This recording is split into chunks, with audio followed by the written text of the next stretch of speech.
एक बार एक गांव में रहते थे एक धनी आदमी।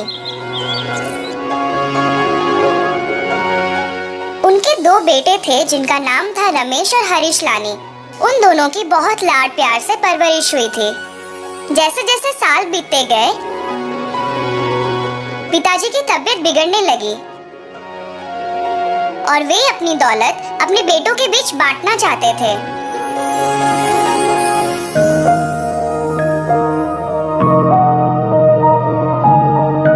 रमेश, हरीश, मैं सोच रहा हूँ कि अपनी सारी धन और संपत्ति तुम दोनों के बीच बांट दूं।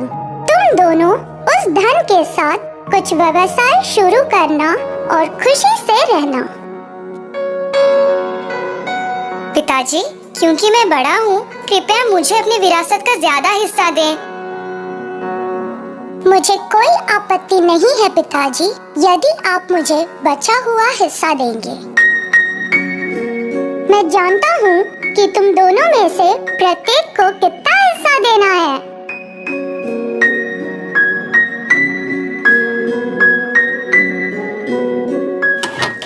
यह कहते हुए पिताजी ने एक हाथ में संपत्ति ली और दूसरे हाथ में एक कंगन लिए हुए थे। तुम दोनों तय कर लो और चुन लो किसको क्या लेना है। पिताजी, पहले मैं चुनना चाहता हूँ। मैं अपने भाई के बाद ही चुनाव करूँगा। रमेश, क्या तुम मेरी संपत्ति चाहते हो या फिर ये कंगन चाहते हो? रमेश ने एक पल के लिए सोचा कि यदि वो केवल कंगन चुनता है तो उससे प्राप्त होने वाला धन जल्दी समाप्त हो जाएगा, जबकि यदि वह संपत्ति चुनता है तब उससे अपने जीवन में एक भी दिन काम नहीं करना पड़ेगा। पिताजी, मुझे संपत्ति चाहिए। आपके प्रति सम्मान के साथ मैं आपके कंगन को आपकी याद में लेना चाहूँगा।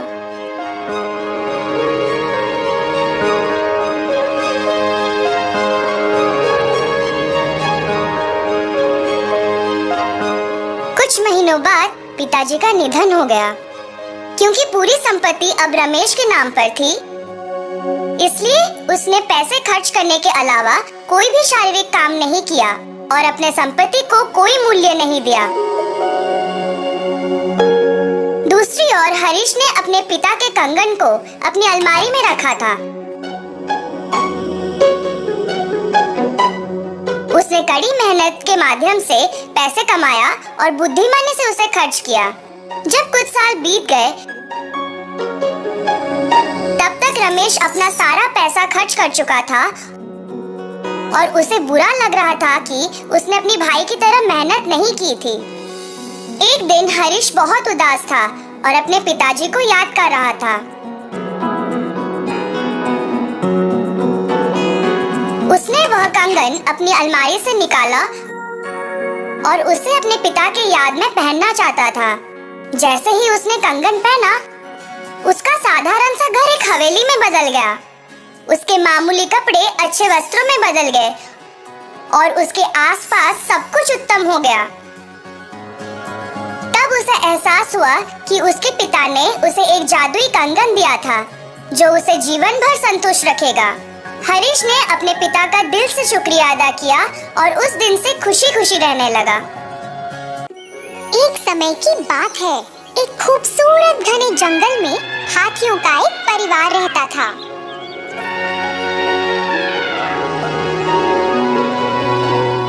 एक दिन सारे हाथी नदी पर पानी पीने गए।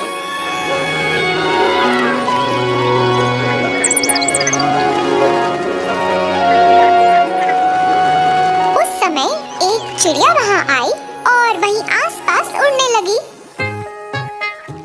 वो गोल गोल घूम रही थी और हंस भी रही थी।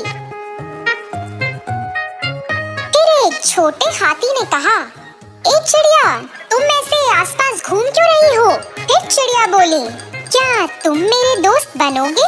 "क्या, तुम्हारा दोस्त?" "हम दोनों दोस्त नहीं बन सकते," छोटा हाथी बोला। "अरे क्यों नहीं?" चिड़िया ने पूछा। "क्योंकि मैं तुमसे बहुत बड़ा हूँ। मेरे दांत और कान कितने बड़े हैं?" हम दोनों बराबर नहीं हैं, तो हम दोनों दोस्त भी नहीं बन सकते।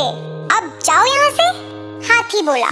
चिड़िया ने ये सब सुना और उड़ चली।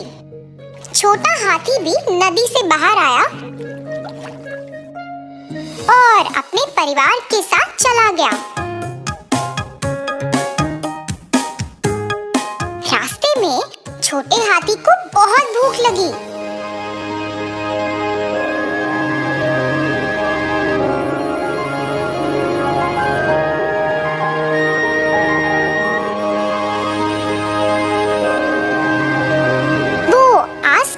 पत्तियां खाते हुए भटक गया। बेचारा बहुत डर गया था और फिर रोते हुए माँ माँ चिल्लाने लगा। उस चिड़िया ने उसकी आवाज सुनी और वापस आ गई और बोली, अरे तुम रो क्यों रहे हो? फिर हाथी बोला, अरे मैं रास्ता भटक गया हूँ और मुझे सही रास्ता नहीं मिल रहा। ओहो, तुम ठहरो, मैं उड़कर देखती हूँ कि तुम्हारा परिवार कहाँ है। मैं अभी आई, चिड़िया ने कहा। चिड़िया उड़कर गई और अपने पंछी दोस्तों को भी उसकी मदद करने को कहा। सब साथ में उड़ रहे थे और हाथी के परिवार को ढूंढ रहे थे और फिर तभी उसने उन्हें ढूंढ लिया।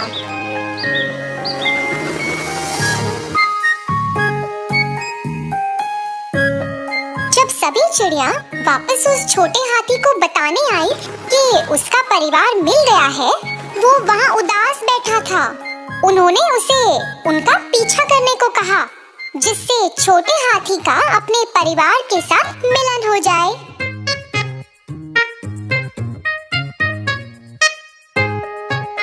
छोटे हाथी ने अपने परिवार को पहचान लिया और उनके पास दौड़ा चला गया। सभी हाथी छोटे हाथी को सही सलामत वापस आता देख बहुत खुश हुए।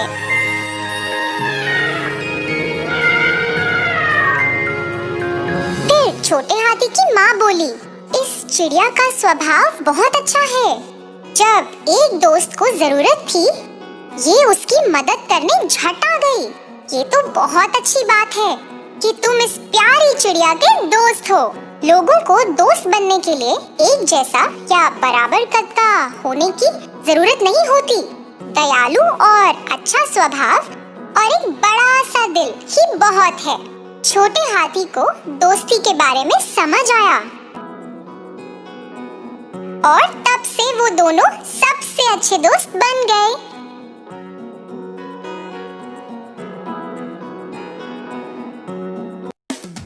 एक दिन एक बहुत सुंदर महिला आई महाराज त्रिनाथ के दरबार में। वो इतनी सुंदर थी कि सब लोग उसको दंग होकर देखते ही रह गए।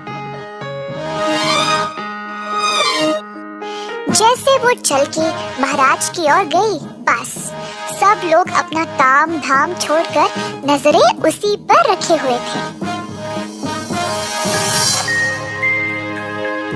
प्रणाम महाराज, मैं एक बुनकर हूँ और मेरी मंडली ने जादुई बुनाई की कला को सिद्ध किया है।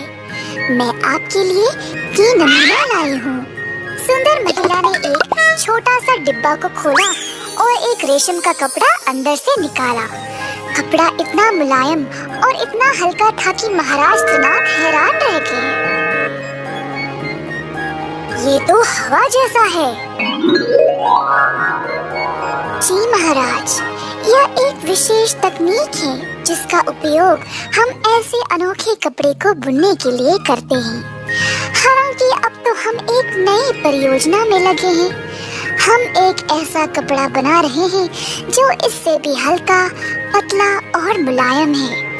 हम उसे आकाशीय कपड़ा कहते हैं क्योंकि केवल देवताओं ने ही इसे अब तक पहना है। महाराज त्रिनाथ और उनके दरबारियों ने बहुत ध्यान से सुना उस सुंदर महिला की रसीली आवाज को जो पूरे विशाल कक्ष में गूंज रही थी। ठीक है, मैं तुम्हारी परियोजना में निवेश करूंगा, पर तुम्हारा अन्वेषण होने के बाद तुम्हें मुझे एक नमूना प्रस्तुत करना पड़ेगा। महिला ने रजामंदी दी और महाराज के दिए हुए सोने के सिक्कों का बड़ा सा थैला लेकर चली गई। दिन बीत गए, महीने भी बीत गए। महाराज बेचैन था क्योंकि वो महिला कभी लौट के आई ही नहीं। आखिरकार महाराज ने अपने कुछ मंत्रियों और पहरेदारों को उस महिला की कार्यशाला पर भेजा।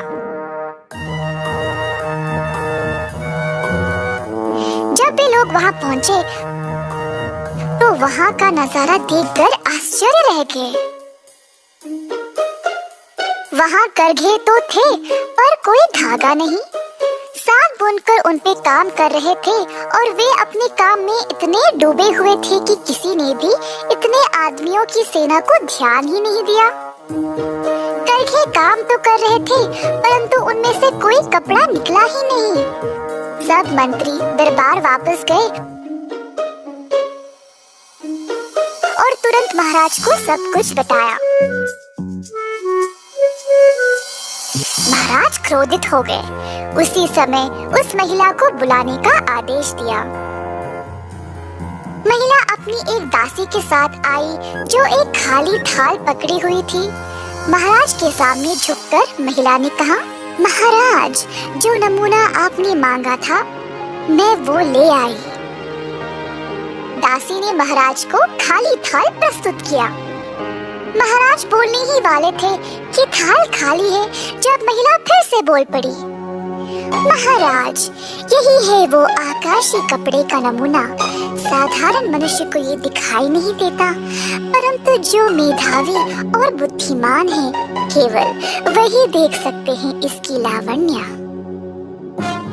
जो भी लोग वहाँ उपस्थित थे ये सुनकर हैरान रह गए। सब सोचने लगे, महाराज शायद हम सबको मूर्ख समझते हैं। समय आ गया इस बात को ठीक करने का।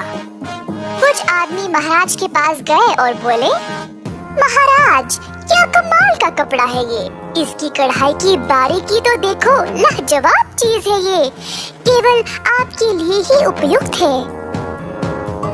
ये सुनकर महाराज अचरज में पड़ गए। उन पे मुसीबत आ पड़ी। अगर वे कहेंगे कि उनको कोई कपड़ा दिखाई नहीं दे रहा तो दरबार के सब लोग उन्हें मूर्ख समझेंगे, और अगर बोलेंगे कि हाँ दिखाई दे रहा है तो ये ठगी महिला सारे पैसे लेकर भाग जाएगी। महाराज ने अपने भरोसेमंद सेवक रामदास को अपने पास बुलाया और धीरे से उनके कान में सब कुछ बताया। रामदास ने केवल मुस्कुराया, महिला की ओर देखकर बोला, साहिबा, हम आपकी प्रतिभा की सराहना करते हैं। इस आकाशीय कपड़े को स्वीकार कर हम धन्य हो गए, परंतु उचित सम्मान के साथ महाराज का ये निवेदन है कि आप इस दरबार में इस कपड़े को पहने ताकि हम सब देख सके कि ये किसी इंसान पे कितना सुंदर लगेगा।